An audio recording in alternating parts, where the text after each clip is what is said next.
Hello YouTube, this is Dark bringing you part 3 of how to download, install, and configure D2Etal Resurrected. In this part, we're going to be discussing how to use the profile manager. We're going to create our first profile, and we're also going to create our first character config file so that we can tell the bot what to do. I want to give a couple of caveats that will be relevant to this particular video. I'm not going to go over how to change CD keys. This is not like Colbot. You do need to create MPQ CD key files, or you need to use Serbia's CD key changer, which you can also use that to create the MPQ files. But either way, if you have a Diablo 2 that is not installed with a working battle.net key, you'll need to either change it or create those CD key files.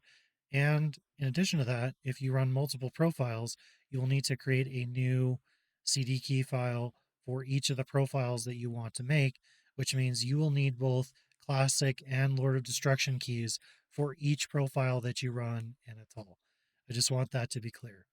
There is also a D2 maintenance program that we can use to correct issues with Diablo 2 and Etal working together.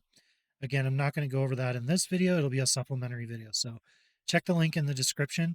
I will hopefully have both of those done by the time this video comes out so that you can do that, especially the CD key creation and editing, because that's very important. All right, we're going to continue. First thing we want to do is open our Etal folder, D2Etal.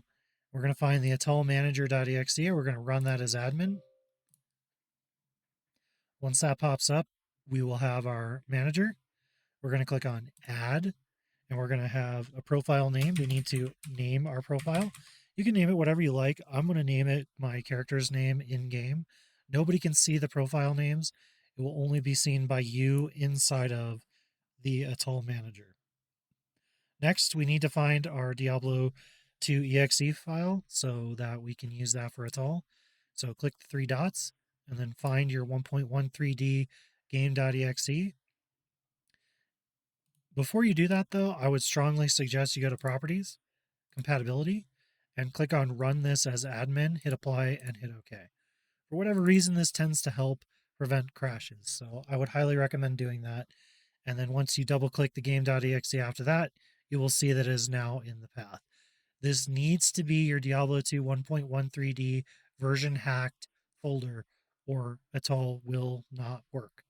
Just wanted to make sure that everybody was aware of that.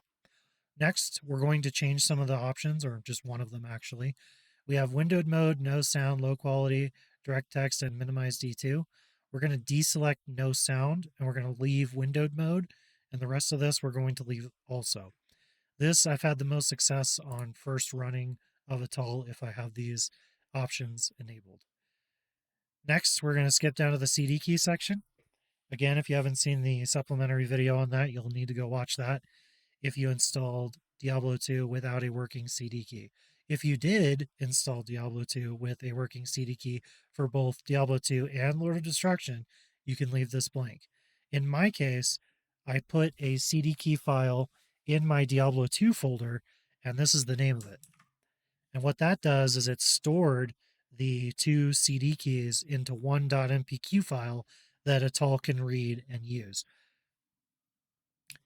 Whichever option you like, you can put in there. And keep in mind, too, that even if you do have a copy of Diablo 2 and LOD that works, and you're going to leave this blank, any other profiles that you create will need to be created through those MPQ files through Serbi's CD key creator. Again, link in the description for that video. Account name, obviously, we need to fill that out. In my case, I kept it very simple. Entry point, do not change it. Leave it selected as ntbot.ntj. Play type, we have battle.net or a single player if you're into that. Difficulty, server, and then we can use a custom game name and password. I would suggest keeping these short and sweet. Your account passwords, your password for the Etal manager, all should be short. If you have really long character names, game names, account names, and passwords, it can cause crashes and issues with not just Etal, but also with Colbot. So I always highly recommend keeping these short and sweet. And last but not least, we have the character position. This was made before they expanded the number of characters you could have in Diablo 2. So unfortunately, if you have more than 8 characters, you're not going to be able to do this. However, in my case, it is the top position because I only have one character. This is referring to the character selection screen, in case you're wondering. Once you're done, press OK. And then we're going to click up here on the profile. We're going to click Save. When we click Run, it's going to ask for our password. We do need to type that in. And then before I hit OK, I'm just going to explain what it's going to do. So it's going to open up Diablo 2. It's going to log in. It's going to create a character, or excuse me, create a game. And once it logs in there, it's going to tell us that everything went successfully. It created a character configuration file, and that we just need to stop the profile, aka closing out Diablo 2.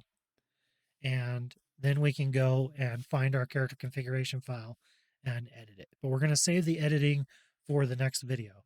But I do want to show you where it's located and what it looks like so you'll be ready for that next video.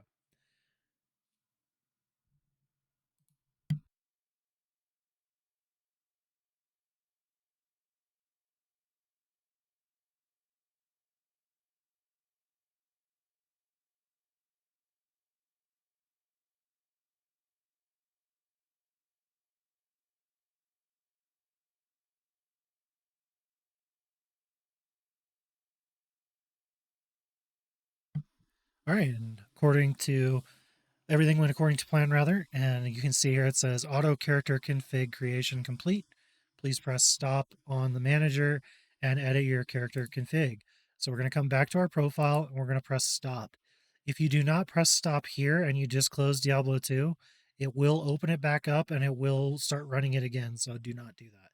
Make sure that you press stop, and that will close it and keep it from trying to open and log in and all that good stuff. Now, before we end the video, I want to show you where your character configs are, and then we will edit them in the next part. So in our Etal folder, we're going to go into scripts, ntbot, care configs, and then if you look, you should see your character name somewhere in here, depending on which character type it is. In my case, I can see it here. If you double click it, in my case, because I have Sublime Text installed, I can uh, go ahead and edit this when we're ready. Now, if you don't have that installed, or if you're just going to use Notepad or something else, obviously you can click edit with Notepad, or you can select just the regular Notepad. But I would suggest getting either Sublime Text or Notepad++ or your favorite text editor instead. It's a much better idea and it makes your life a lot easier in the long run. Anyway, hope you guys liked it, and I'll see you in the next part.